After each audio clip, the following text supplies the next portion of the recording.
Ang Office of the Provincial Budget sa pamumuno ni Mr. Diego Salas ay binubuo ng tatlong dibisyon.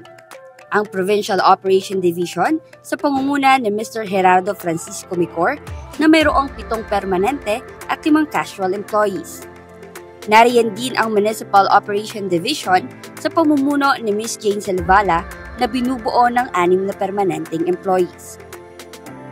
At ang Administrative at Records Division na pinamumunuan ni Mr. Rio Nicodemos na mayroong 5 permanente at 6 na casual employees, na may kabuang 30 empleyado na mahusay na naghahatid ng serbisyo publiko.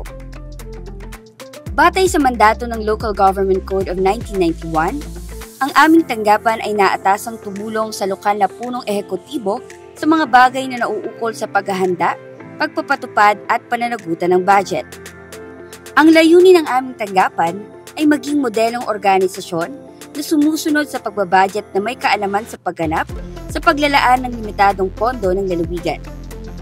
Misyon naman ng aming tanggapan na palakasin ang mga ugnayan sa pagitan ng pagpaplano, pagbabudget at mga resulta.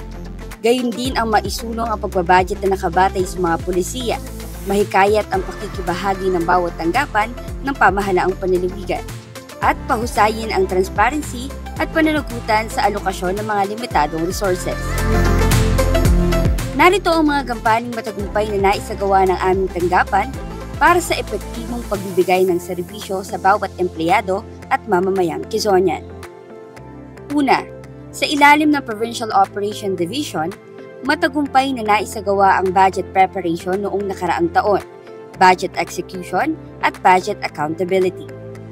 Ikalawa, masusing sinayasat ng Municipal Operation Division ang budget ng bawat munisipalidad at lungsod sa buong lalawigan.